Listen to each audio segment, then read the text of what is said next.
Rule 132. Presentation of evidence. A. Examination of witnesses. Section 1.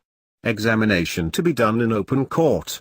The examination of witnesses presented in a trial or hearing shall be done in open court, and under oath or affirmation. Unless the witness is incapacitated to speak, or the questions calls for a different mode of answer, the answers of the witness shall be given orally. Section 2. Proceedings to be recorded. The entire proceedings of a trial or hearing, including the questions propounded to a witness and his answers thereto, the statements made by the judge or any of the parties, counsel, on witnesses with reference to the case, shall be recorded by means of shorthand or stenotype or by other means of recording found suitable by the court. A transcript of the record of the proceedings made by the official stenographer, stenotypist or recorder and certified as correct by him shall be deemed prima facie a correct statement of such proceedings. Section 3. Rights and obligations of a witness. A witness must answer questions, although his answer may tend to establish a claim against him. However, it is the right of a witness 1. To be protected from irrelevant, improper, or insulting questions, and from harsh or insulting demeanor. 2. Not to be detained longer than the interests of justice require. 3. Not to be examined except only as to matters pertinent to the issue. 4. Not to give an answer which will tend to subject him to a penalty for an offense unless otherwise provided by law, or 5. Not to give an answer which will tend to degrade his reputation, unless it to be the very fact at issue or to a fact from which the fact in issue would be presumed. But a witness must answer to the fact of his previous final conviction for an offense. Section 4. Order in the examination of an individual witness. The order in which the individual witness may be examined is as follows. A. Direct examination by the proponent. B. Cross-examination by the opponent. C. Redirect examination by the proponent. D. Re-cross-examination by the opponent. Section 5. Direct examination. Direct examination is the examination in chief of a witness by the party presenting him on the facts relevant to the issue. Section 6. Cross-examination. Its purpose and extent. Upon the termination of the direct examination, the witness may be cross-examined by the adverse party as to many matters stated in the direct examination, or connected therewith, with sufficient fullness and freedom to test his accuracy and truthfulness and freedom from interest or bias, or the reverse, and to elicit all important facts bearing upon the issue. Section 7. Redirect examination. Its purpose and extent. After the cross-examination of the witness has been concluded, he may be re-examined by the party calling him, to explain or supplement his answers given during the cross-examination. On redirect examination, questions on matters not dealt with during the cross-examination, may be allowed by the court in its discretion. Section 8. Re-cross-examination. Upon the conclusion of the redirect examination, the adverse party may re-cross-examine the witness on matters stated in his redirect examination, and also on such other matters as may be allowed by the court in its discretion. Section 9. Recalling witness.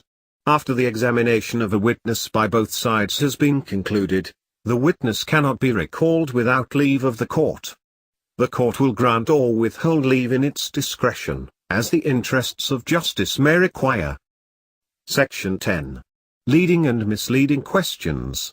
A question which suggests to the witness the answer which the examining party desires is a leading question. It is not allowed, except a. On cross-examination.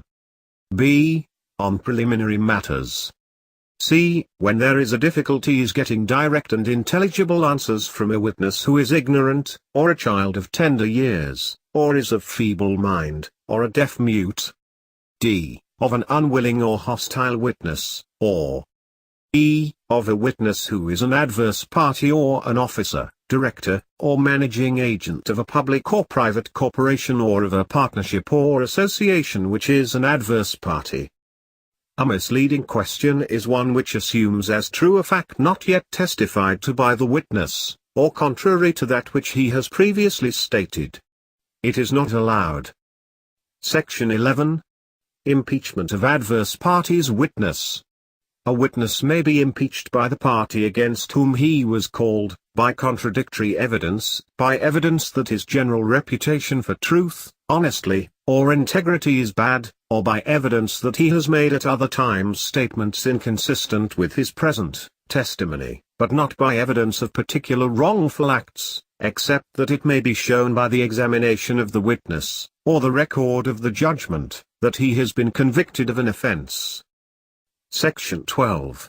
Party may not impeach his own witness, except with respect to witnesses referred to in paragraphs D and E of Section 10. The party producing a witness is not allowed to impeach his credibility. A witness may be considered as unwilling or hostile only if so declared by the court upon adequate showing of his adverse interest, unjustified reluctance to testify, or his having misled the party into calling him to the witness stand. The unwilling or hostile witness so declared, or the witness who is an adverse party, may be impeached by the party presenting him in all respects as if he had been called by the adverse party, except by evidence of his bad character. He may also be impeached and cross-examined by the adverse party, but such cross-examination must only be on the subject matter of his examination in chief. Section 13. How witness impeached by evidence of inconsistent statements. Before a witness can be impeached by evidence that he has made at other times statements inconsistent with his present testimony, the statements must be related to him, with the circumstances of the times and places and the persons present, and he must be asked whether he made such statements, and if so, allowed to explain them. If the statements be in writing, they must be shown to the witness before any question is put to him concerning them. Section 14. Evidence of good character of witness. Evidence of the good character of the witness is not admissible until such character has been impeached. Section 15. Exclusion and separation of witnesses. On any trial or hearing, the judge may exclude from the court any witness not at the time under examination, so that he may not hear the testimony of other witnesses. The judge may also cause witnesses to be kept separate and to be prevented from conversing with one another until all shall have been examined. Section 16. When witness may refer to memorandum. A witness may be allowed to refresh his memory respecting a fact, by anything written or recorded by himself or under his direction at the time when the fact occurred, or immediately thereafter, or at any other time when the fact was fresh in his memory and knew that the same was correctly written or recorded, but in such case the writing or record must be produced and may be inspected by the adverse party, who may, if he chooses, cross-examine the witness upon it, and may read it in evidence. So, also, a witness may testify from such writing or record, though he retain no recollection of the particular facts, if he is able to swear that the writing or record correctly stated the transaction when made, but such evidence must be received with caution. Section 17. When part of transaction, writing or record given in evidence, the remainder admissible.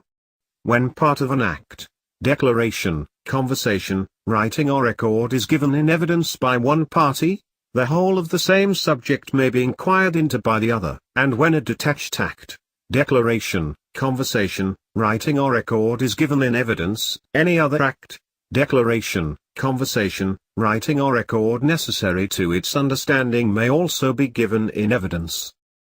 Section 18. Right to respect writing shown to witness. Whenever a writing is shown to a witness, it may be inspected by the adverse party. The authentication and proof of documents. Section 19. Classes of documents. For the purpose of their presentation evidence, documents are either public or private. Public documents are: A. the written official acts, or records of the official acts of the sovereign authority, official bodies and tribunals, and public officers, whether of the Philippines, or of a foreign country.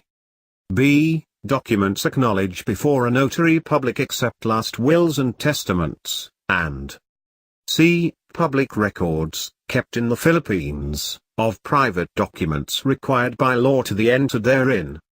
All other writings are private. Section 20. Proof of private document. Before any private document offered is authentic is received in evidence, its due execution and authenticity must be proved either a. By anyone who saw the document executed or written, or b. By evidence of the genuineness of the signature or handwriting of the maker.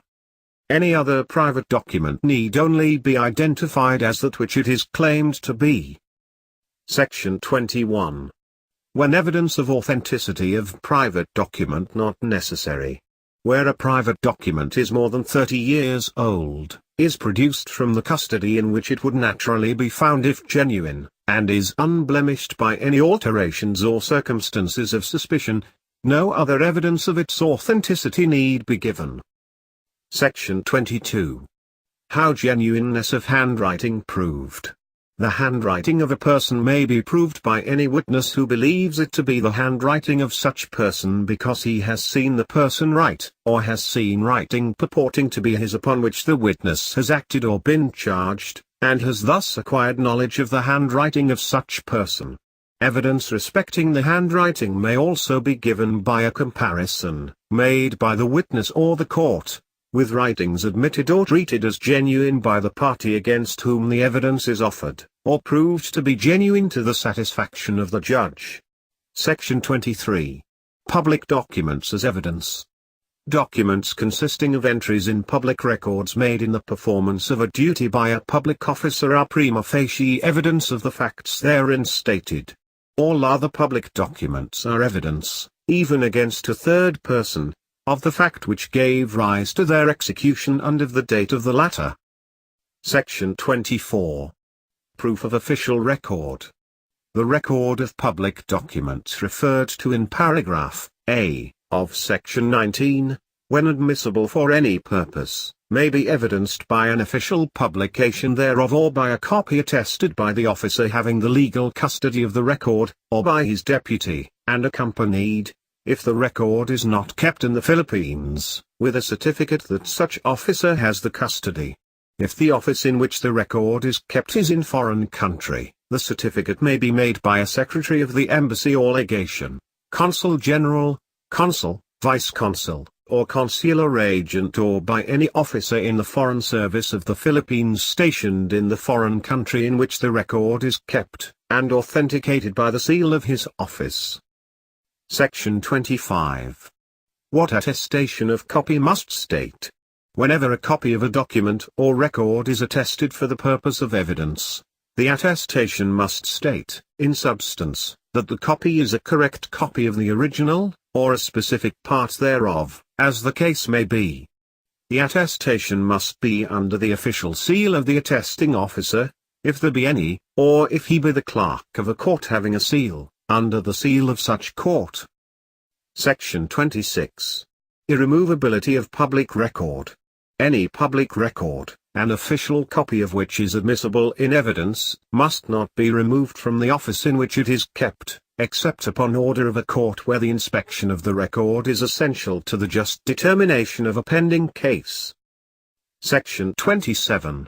Public record of a private document. An authorized public record of a private document may be proved by the original record, or by a copy thereof, attested by the legal custodian of the record, with an appropriate certificate that such officer has the custody. Section 28. Proof of lack of record.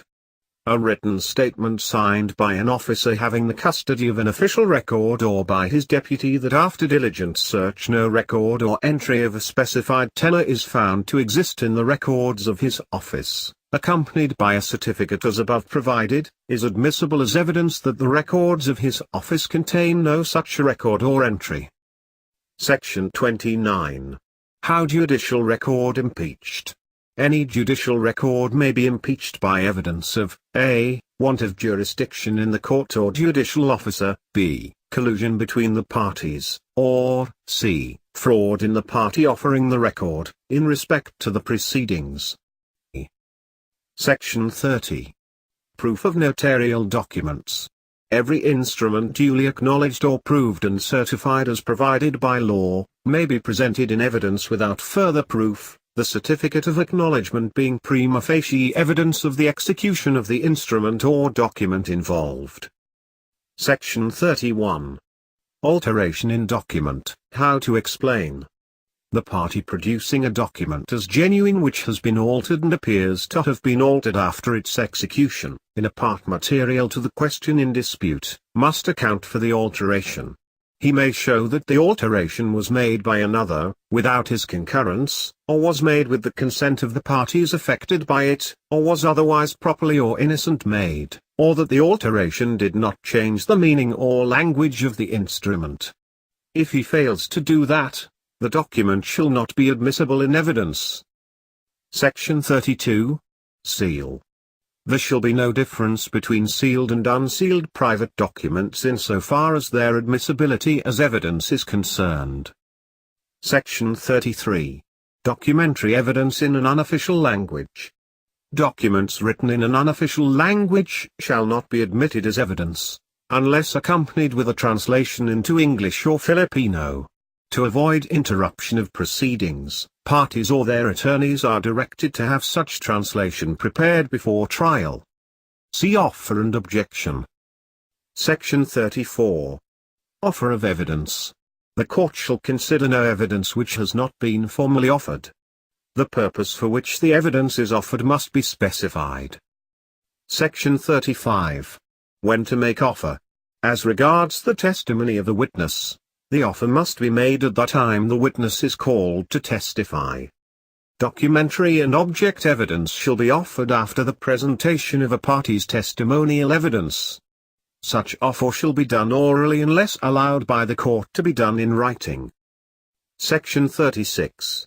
Objection. Objection to evidence offered orally must be made immediately after the offer is made. Objection to a question propounded in the course of the oral examination of a witness shall be made as soon as the grounds therefor shall become reasonably apparent. An offer of evidence in writing shall be objected to within 3 days after notice of the unless a different period is allowed by the court. In any case, the grounds for the objections must be specified. Section 37. When repetition of objection unnecessary. When it becomes reasonably apparent in the course of the examination of a witness that the question being propounded are of the same class as those to which objection has been made, whether such objection was sustained or overruled, it shall not be necessary to repeat the objection, it being sufficient for the adverse party to record his continuing objection to such class of questions. Section 38. Ruling. The ruling of the court must be given immediately after the objection is made, unless the court desires to take a reasonable time to inform itself on the question presented, but the ruling shall always be made during the trial and at such time as will give the party against whom it is made an opportunity to meet the situation presented by the ruling. The reason for sustaining or overruling an objection need not be stated. However, if the objection is based on 2 or more grounds, a ruling sustaining the objection on one or some of them must specify the ground or grounds relied upon. Section 39. Striking out answer. Should a witness answer the question before the adverse party had the opportunity to voice fully its objection to the same, and such objection is found to be meritorious, the court shall sustain the objection and order the answer given to be stricken off the record. On proper motion, the court may also order the striking out of answers which are incompetent, irrelevant, or otherwise improper. Section 40. Tender of excluded evidence. If documents or things offered in evidence are excluded by the court, the offerer may have the same attached to or made part of the record. If the evidence excluded is oral, the offerer may state for the record the name and other personal circumstances of the witness and the substance of the proposed testimony.